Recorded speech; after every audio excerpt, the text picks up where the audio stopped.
Hey folks, I want to talk to you about this application Readio. I strongly recommend Readio to help grandparents and parents read to their grandchildren remotely when they can't be in the same room. Whether you're living across the country, across the world, or you're just gone on a business trip, Readio makes it easy for you to read to those young ones when you're away. It's a super easy tool that allows for video monitoring across the top of the screen so they can see you and you can see them, as well as having the book prominently displayed, making it easy for you to read to those young ones, or better yet, having them read to you. What I want you guys to do is go to cool-grandpa.us, look for the affiliate link for Readio, click on that link, and sign up today for your free trial.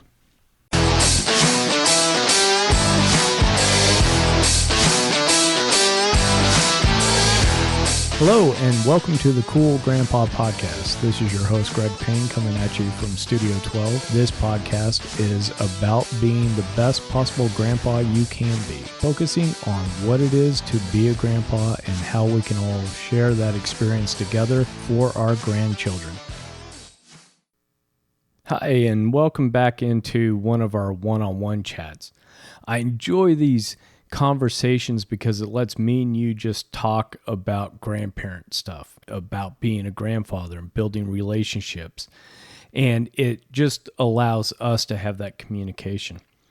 This week, what I want to do is talk to you guys a little bit about building love and affection with grandchildren at a distance. Now, I know I'm using grandparents and grandchildren, but this could really be used for aunts and uncles that are distant from nephews and nieces that they want to have relationships with. And it can also be too, is occasionally, we've got parents in military that have deployments where the family can't go.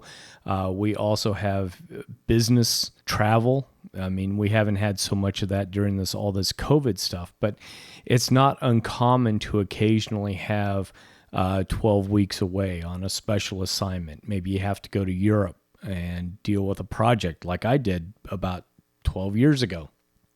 And so what I'm going to be talking about is some ways that you can keep building that love and affection. You can use these tips and what I'm going to be talking about to help build those relationships with the young people.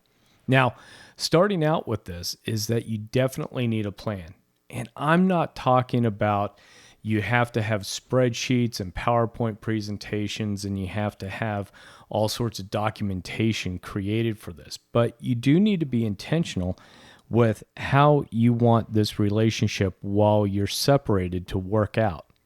How often do you want to be communicating? And then you also have to coordinate with the mom or dad or older brother, whatever it might be on the other end, who's going to help you with communicating to the younger children, right? Because a lot of times when we're talking about kids typically under the age of 10, they don't necessarily have their own smartphones or email accounts or ways that you can communicate directly with them other than through a parent's phone or an older sibling's phone or device, or even, through emails and computer that way. Maybe, with social media. So you have to have a plan as far as how are you going to communicate? How are these messages going to be shared?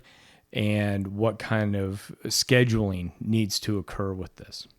Now, the first thing that is top of mind, of course, is going to be just sending pictures and videos of where you're at. If you're a grandparent and you're heading out for a weekend hike on your local trail, or maybe you're hiking in the city, like in Washington, D.C., there's trails with the C&O Canal that go right through the town, or you may be hiking along all the different monuments. And maybe that's a great opportunity for you to take pictures and some videos to send to the young children that are remote. Let them know what you're doing and what you're up to. And then always wrap these things up, not just the pictures and videos, but also the other ideas with requesting that the young people respond back to you. Hey, let me know what you're doing. What are you up to this weekend? What kind of activities do you enjoy doing? So definitely sending pictures and videos with your activities helps those grandchildren understand what kind of activities grandma and grandpa enjoy doing. And, make them fun too. Show off some craziness. Maybe you and your buddies are, watching a game at the local pub, and you just take a picture of you and your buddies and you send it to them and saying, hey, we're watching the big football game. What are you doing this weekend? Be creative with this. It doesn't always have to be serious. The more fun, the better, especially when you're seeing things that the grandchildren are really interested in. For example, if you happen to be traveling and you're at a rest stop and there's some trucks that pull in that are hauling big earth movers or construction equipment, maybe taking some pictures and some videos of that. If your grandson or granddaughter really is into bulldozers and trucks and cement mixers or whatever that is, take those pictures and include yourself in them. You're going to have to learn how to do some selfies, even though you might not like it. But what a great picture it is to receive an image of grandma or grandpa or your favorite aunt and uncle standing in front of, an army truck or a tank or something similar, right?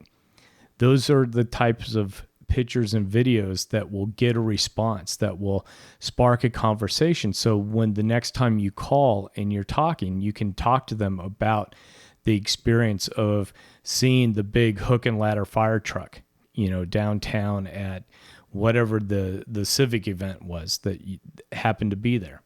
So the first thing is make sure that you've got a plan on how the communication is going to work, how you're going to notify people to share information with the grandkids or the nieces and nephews or the children. The other part is make sure you're sending fun pictures and videos, stuff that they're going to enjoy seeing, activities and fun outings that you have, because you're going to be requesting those types of pictures and images to come back to you, right? So, hey, show me, give me a picture of you riding your bike, or send me a video of you on your tricycle, running around on the driveway. You're sending something fun, and then you're requesting something fun back. The other part too for building love and affection at a distance is going to be with video chats. And these are certainly things that we can do. There's all sorts of different applications for this. One of the great applications that's coming out now is this Peekabond application, and I'll put a link to them in the show notes. Of course, we can get on FaceTime and we can do these things, and these allow us to, chat and communicate in real time. And these are awesome because it's not just hearing a random voice on the end of a screen, but you can really be able to express yourself through that video chat. The children get to see you smile. They get to see you talk seriously about something for a moment. They get to see all the nonverbal communication that goes on when we're in person. We're lucky enough to live in a time where we can do these video chats. And I had mentioned Peekabond. Now, what Peekabond can do is they can take videos, and they've got some other activities within the application where if you live in Europe and you've got a niece, nephew, grandchild, whatever in Australia, New Zealand, South America, wherever that is, where the time zones are really, difficult to manage, you can definitely send these small, short messages using Peekabond, and then the grandchildren and the people that are receiving it can play these at any time and then respond right back with a recorded message themselves that you can play at a convenient time. So really cool application and something that you guys should check out. What we want to do to help build this love and affection is, get a plan together. Make sure you're sending fun pictures and videos. Use video chats for communication. so that they can see you and you can see them and you can get all that nonverbal communication in. And then the next item that you can use to help build love and affection remotely is virtual playtime. And this is going to sound really weird to those of us that grew up not being born into the digital age. But for our young children today, this idea of virtual playtime is not really that weird to them. You know, it's kind of weird to me in terms of, like, I'm going to start a video chat and then play a game remotely with somebody. It seems a little weird. And that's just something that, you know, as grandparents, as aunts and uncles, as moms and dads, that we have to get over and just work through. Now, virtual playtime can take on many different forms, and it depends on the age and the interest of the children that you're wanting to connect with. Now, virtual playtime could be anything from doing simple puzzles. It could be maybe sharing a Hot Wheels collection with the children, right? Is maybe you go get a couple of Hot Wheel cars and they've got some cars themselves. And what you're doing is you're sitting there and you're showing off the cars to each other, or maybe you get down on the floor where you are and you just race cars around and show them that. And then they do the same thing on their side. And you guys are just playing cars together, but it's virtual.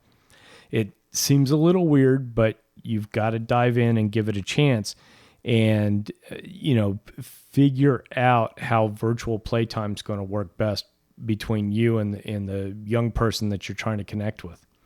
The other thing with virtual playtime is, don't forget that this is also a great opportunity to do some crafts and do some things together. Again, it's all age dependent, but you know, you could do some simple things like getting GIMP, which is really a vinyl lace, and you could make keychains together.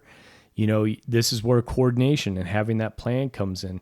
You know, you can talk to mom and dad and say, hey, next time you're at Hobby Lobby or Michael's or wherever, I need you to get, 3 yards of GIMP, get me multiple colors, and get me a little swivel for the end of it.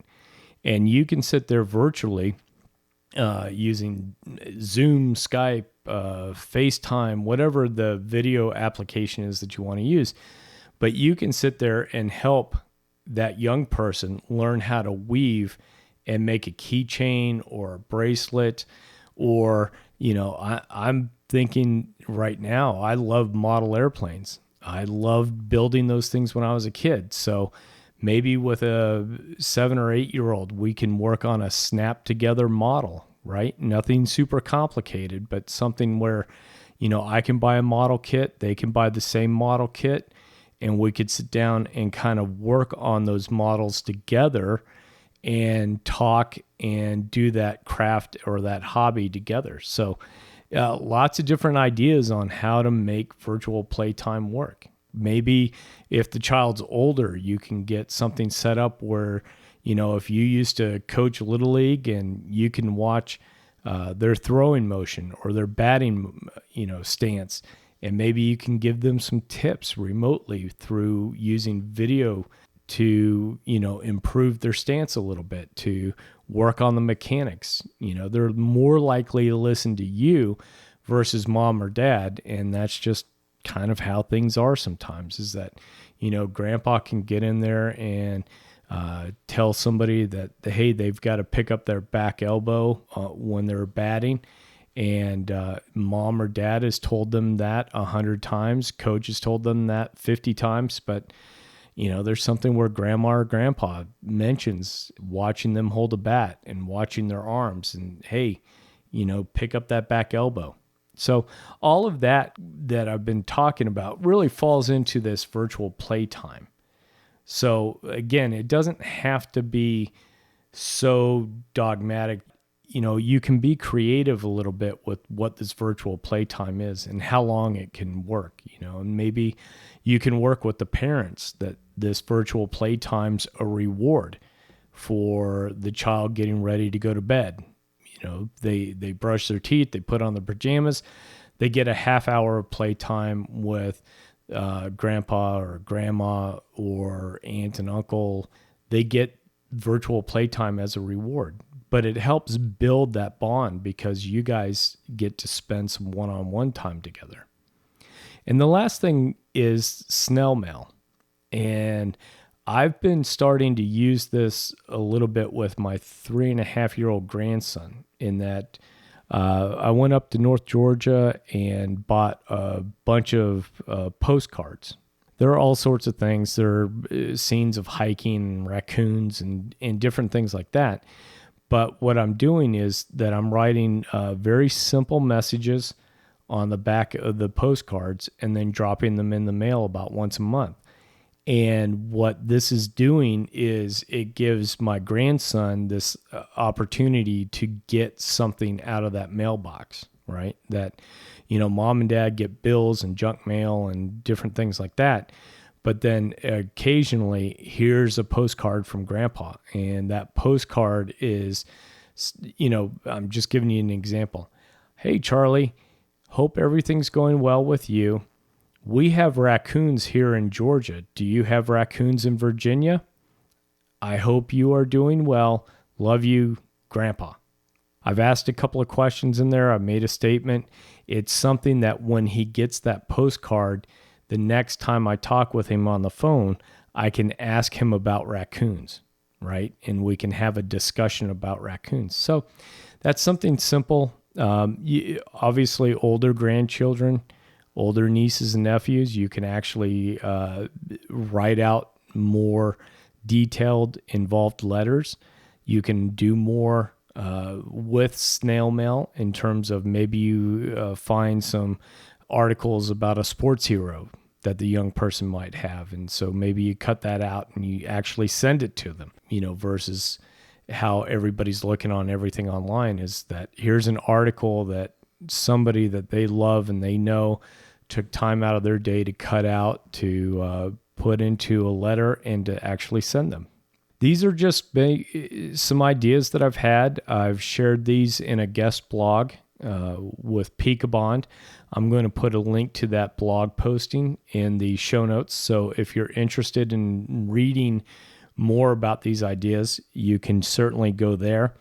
And, take these, modify them as you need to. As the saying goes, mileage may vary on how successful some of these ideas are, but it's relatively simple. Start out with a plan, look to send some pictures and videos showing you having a good time, enjoying your hobbies, enjoying people in your network, do some video chats. Enjoy virtual playtime, set up some virtual play dates, and then use snail mail. All of these things can help you really build and maintain a loving, affectionate relationship with young children at a distance. I hope you guys use these, and if you can, go to the comments for this episode and send me some ideas that you have that maybe I didn't cover. I'd love to learn from you and see what we can do to help build this community up. So if you've enjoyed this episode, please do me a favor. Share it with a friend by liking and subscribing to the podcast, because that's how we grow this community that helps our grandchildren out and helps build these meaningful relationships. And so until next time, remember to stay cool. Thank you for listening to the Cool Grandpa Podcast. If you've enjoyed this episode, please do me a favor and share it with a friend. That's the best way you can help us to expand our community, as well as get the news out about how valuable grandpas are in the lives of those kids. If you'd like to leave me a comment or shoot me a potential topic for this podcast, please go to www.cool-grandpa.us. Look for the comments tab, fill it out, hit submit. It's as easy as that. Until next time, remember to stay cool.